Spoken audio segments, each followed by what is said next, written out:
Halo semuanya, selamat siang. Perkenalkan, nama saya Lilis Yombing.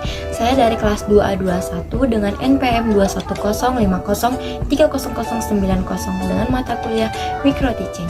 Nah, di video kali ini saya akan menjelaskan tentang keterampilan memberikan kekuatan.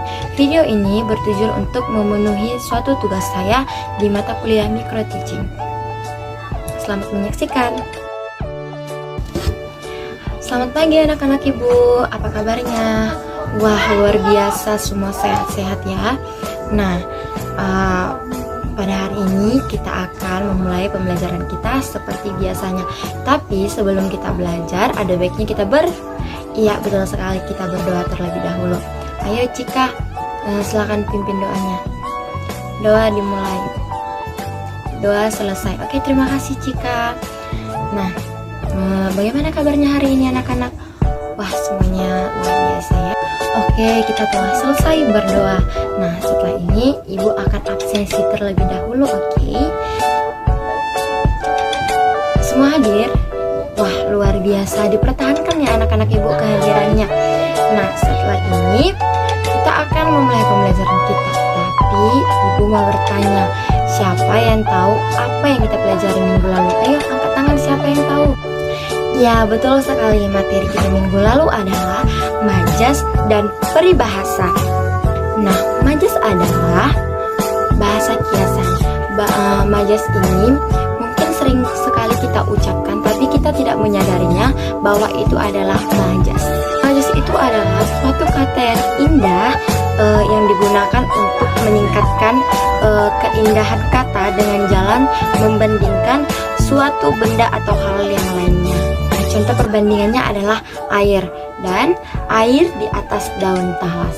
Nah, sedangkan peribahasa ini sangat berbeda dengan majas, di mana peribahasa ini adalah suatu kata yang mengandung kiasan, namun dia tertuju hanya kepada satu tujuan.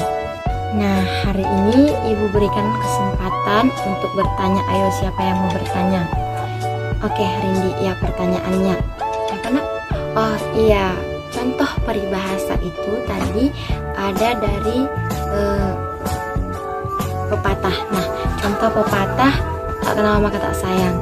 Nah, tak kenal maka tak sayang artinya jika kita tidak berkenalan maka kita tidak akan mengetahui siapa yang kita ajak berkenalan itu. Seperti itu ya, pertanyaan yang bagus. Ayo berikan tepuk tangan. Oke anak-anak, ibu rasa kita sudah cukup ya mereview materi yang lalu. Sekarang kita akan masuk ke materi yang baru lagi. Nah, kita akan masuk ke materi kosakata. Ayo satu orang tunjuk tangan, apa itu kosakata? Ya, betul sekali. Ayo tepuk tangan kepada temannya. Nah, kosakata adalah pilihan yang menggunakan bahasa baku dan bahasa yang tidak baku.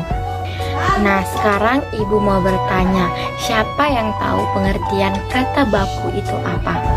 Ayo anak-anak ibu, siapa yang tahu kata baku itu apa? Ya, Darwin. Oh, betul sekali. Kata baku adalah kata yang benar sesuai tata bahasa dan ejaan yang disempurnakan. Wah, luar biasa ya Darwin. Ayo teman-teman, ditiru Darwin. Rajin belajar agar kita tahu apa yang ditanyakan oleh guru kita kepada kita. Nah, ada satu lagi, kata tidak baku. Kata tidak baku adalah kata yang biasanya kita gunakan karena pengaruh, contohnya karena dari bahasa daerah kita. Baik anak-anak ibu, sekarang kita masuk ke contoh kata baku. Ayo, siapa yang tahu apa itu contoh kata baku?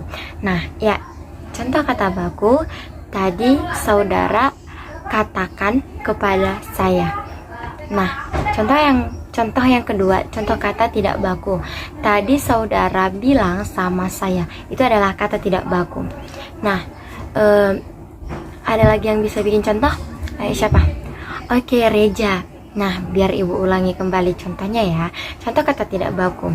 Dia sudah cerita tentang dia sudah punya pengalaman. Itu contoh kata tidak bakunya. Ayo, siapa yang bisa membuat contoh kata baku? Nah, contoh kata baku, dia sudah menceritakan pengalamannya. Wah, luar biasa sekali ya, Reja bisa menjawab apa yang ibu harapkan. Nah, selanjutnya biasanya di dalam bahasa itu baku selalu ada ciri-ciri bahasanya. Yang pertama, ciri-ciri bahasa baku adalah komunikasi resmi. Nah, di dalam berbahasa kita harus memiliki komunikasi yang resmi. Yang kedua, wacana teknis. Biasanya wacana teknis ini sering dilakukan pada laporan resmi, karangan, atau ilmiah. Nah, yang ketiga, pembicaraan di depan umum. Biasanya pembicaraan di depan umum ini sering berbentuk ceramah atau ngomong di hadapan atau memberikan arahan. Yang terakhir, ciri-cirinya adalah pembicaraan dengan orang yang dihormati. Nah, kita pasti tahu seperti apa tata bicara kita kepada orang yang kita hormati. Contohnya kepada orang yang lebih tua dari kita dan kepada sesama kita. Nah, anak-anak, mungkin pembelajaran kita pada hari ini cukup sekian. Dipelajari, minggu depan akan Ibu tanya satu persatu dan kita akan melaksanakan ujian. Nah, semoga materi pada hari ini bermanfaat bagi kita semua. Tetap semangat dan jangan lupa belajar. Oke, kita tutup kembali kelas kita dengan doa. Ayo Indra, dipimpin doanya. Baik, mari kita berdoa. Doa dimulai, doa selesai. Nah, terima kasih anak-anak. Selamat siang.